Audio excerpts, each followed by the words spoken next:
पूरी दुनिया शनिदेव से डरती है, लेकिन शनिदेव ने जितने कष्ट सहे उतने कष्ट इस संसार में किसी ने नहीं सहे। आखिर शनिदेव का जन्म कैसे हुआ? शनिदेव को शनि दृष्टि कैसे प्राप्त हुई? क्या आप जानते हैं शनिदेव को उनकी अपनी पत्नी ने श्राप दिया था? और क्या आप जानते हैं शनिदेव और भगवान शिव के बीच भयंकर युद्ध हुआ था? इन सभी रहस्यों को आज हम इस वीडियो में विस्तार से जानेंगे। शनिदेव और महादेव के सभी भक्त इस वीडियो को अंत तक जरूर देखें। त्रेता युग में सूर्यदेव और संजना देवी का विवाह होता है। उस विवाह में सभी देवता उपस्थित होते हैं। हर कोई उन्हें देखकर बहुत प्रसन्न होता है और उन्हें आशीर्वाद देता है। उसी विवाह में भगवान शिव और पार्वती देवी भी आते हैं। भगवान शिव संजना देवी को देखकर हल्का सा मुस्कुराते हैं और उनके सिर पर हाथ रखकर कहते हैं, अब से तुम्हें बहुत साहसी और मजबूत बनना होगा पुत्री। विवाह समाप्त होने के बाद पहली रात आती है। संजना देवी शर्माते हुए सूर्यदेव को देख रही होती हैं। सूर्यदेव धीरे धीरे उनके पास आते हैं और जैसे ही उन्हें स्पर्श करने लगते हैं, अचानक सूर्यदेव के शरीर से निकलने वाली भयंकर गर्मी सीधे संजना देवी के शरीर पर पड़ती है। उस असहनीय गर्मी को संजना देवी सहन नहीं कर पाती। शक्ति के सामने वो अत्यंत कमजोर होती हैं, लेकिन अपने पति को मना भी नहीं कर पाती और उसी पीड़ा को सहते हुए उस रात दोनों एक हो जाते हैं। उस दिन के बाद जब भी सूर्यदेव संजना देवी के पास आते, वो उनके शरीर से निकलने वाली गर्मी को एक पल भी सहन नहीं कर पाती,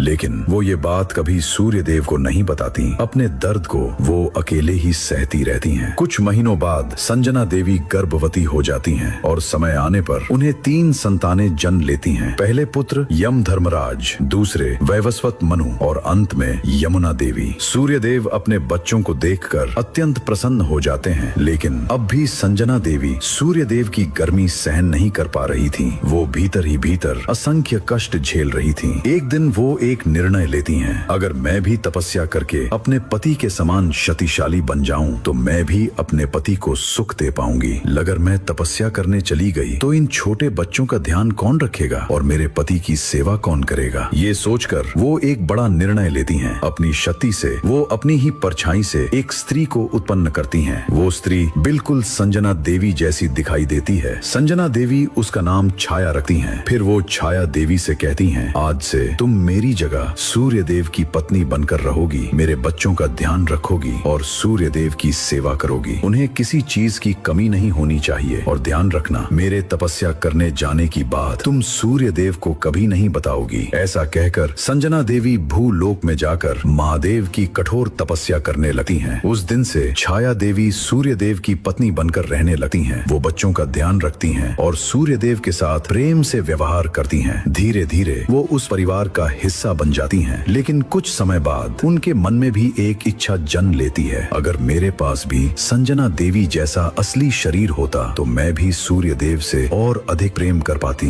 एक दिन वो सूर्यदेव से कहती हैं, स्वामी, मैं भगवान शिव की तपस्या करना चाहती हूँ, कुछ दिनों तक आप बच्चों का ध्यान रख लीजिए। सूर्यदेव मुस्कुरा कर कहते हैं, तुम्हें क्या चाहिए सखी, मैं तुम्हारी हर इच्छा पूरी कर दूंगा। लेकिन छाया देवी कहती हैं, नहीं स्वामी, मुझे जो चाहिए उसे केवल भगवान शिव ही पूरा कर सकते हैं। कृपया कुछ दिनों तक मेरा इंतजार कीजिए। इसके बाद छाया देवी भगवान शिव की कठोर तपस्या करने लगती हैं। उनकी तपस्या से प्रसन्न होकर भगवान शिव प्रकट होते हैं और कहते हैं, मांगो छाया, तुम्हें कौन सा वरदान चाहिए? छाया शब्द सुनते ही छाया देवी की आंखों में आंसू आ जाते हैं। स्वामी, आप तो जानते ही हैं मेरा जीवन कैसा है, कृपया मुझे भी संजना देवी की तरह एक सुंदर शरीर प्रदान कीजिए। भगवान शिव मुस्कुराते हुए उनके सिर पर हाथ रखते हैं और कहते हैं, तथास्तु।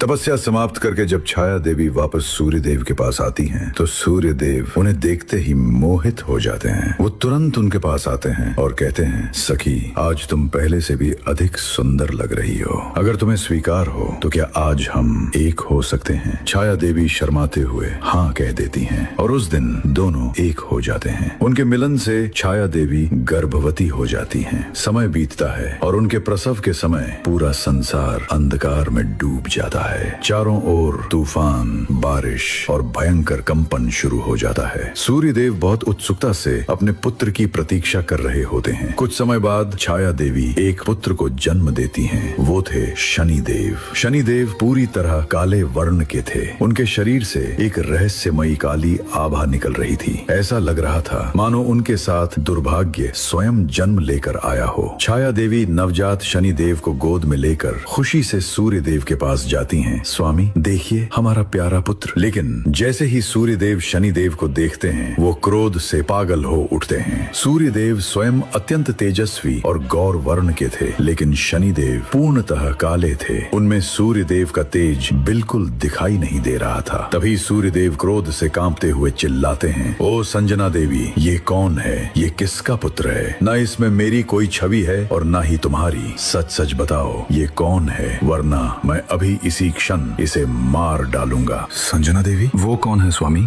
मेरा नाम छाया है, मैं आपकी पत्नी हूँ। हम दोनों के मिलन से ही ये हमारा पुत्र जन्मा है। ऐसा कहते हुए छाया देवी रोने लगती हैं। ये सुनते ही सूर्य देव आश्चर्य से कांप उठते हैं। वो वहीं घुटनों के बल गिर पड़ते हैं। छाया देवी, आखिर तुम कौन हो? मेरी पत्नी का नाम तो संजना देवी है। ऐसा कहकर सूर्य देव आश्चर्य से उन्हें देखते रहते हैं। तब छाया देवी अब तक जो कुछ हुआ था सब कुछ विस्तार से बता देती हैं। ये सब सुनते ही सूर्य देव को दोनों पर भयंकर क्रोध आ जाता है। तुम दोनों ने मिलकर मुझे धोखा दिया है, मैं तुम्हें कभी क्षमा नहीं करूंगा। ऐसा कहते हुए सूर्य देव क्रोध से कांपने लगते हैं। लेकिन छाया देवी हाथ जोड़कर विनती करती हैं, स्वामी ये हमारा ही पुत्र है, कृपया इसे अपने पुत्र की तरह स्वीकार कर लीजिए। लेकिन सूर्य देव क्रोध से कांपते हुए नवजात शनि देव को उठाकर जमीन पर पटक देते हैं। जमीन पर गिरने के बाद भी शनि देव मुस्कुराते हुए सूर्य देव को देखते रहते हैं। सूर्य देव अत्यधिक क्रोध में पीछे मुड़कर भी नहीं देखते और वहां से चले जाते हैं। उस दिन के बाद छाया देवी शनि देव को अत्यंत प्रेम से पालती हैं। वो उन्हें सभी विद्याएं सिखाती हैं और उन्हें परम शिव भक्त बनाती हैं। शनि देव अनेक तपस्याएं करते हैं, असंख्य दिव्य अस्त्र प्राप्त करते हैं और अत्यंत शक्तिशाली बन जाते हैं। लेकिन अपने और अपनी माता छाया देवी के साथ हुए अपमान को वो कभी नहीं भूलते। एक दिन मैं भी सूर्य देव जितना शक्तिशाली बनूंगा, तभी उस सूर्य को समझ आएगा कि मैं कितना महान हूँ। ऐसा सोचते हुए शनि देव सूर्य देव के प्रति क्रोध बढ़ाते जाते हैं। छाया देवी ये देखकर घबरा जाती हैं। मेरा पुत्र अपने ही पिता के प्रति इतना क्रोध पाल रहा है, उसके भीतर का क्रोध कम करके उसके हृदय में प्रेम बढ़ाना होगा। ऐसा सोचकर वो शनि देव के लिए विवाह का संबंध ढूंढने लगती हैं और अंत में एक महान कन्या चित्ररथ से शनि देव का विवाह करवा देती हैं। लेकिन उस विवाह में भी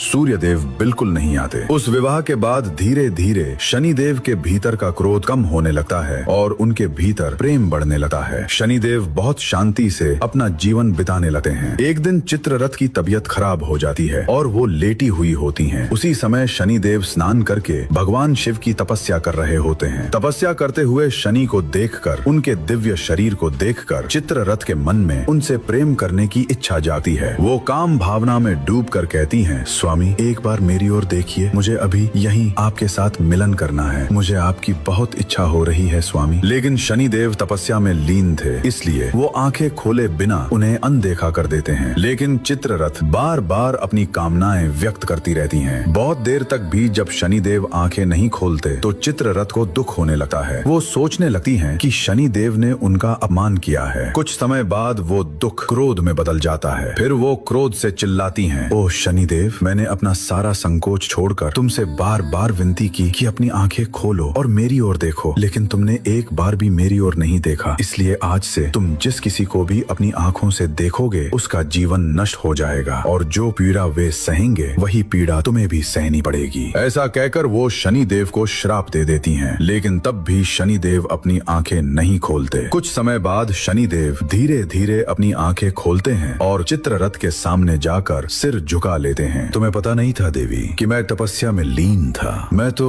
तुम्हारे अच्छे स्वास्थ्य के लिए भगवान शिव की तपस्या कर रहा था और तुमने मुझे ही श्राप दे दिया। क्या तुमने मुझे इतना ही समझा था?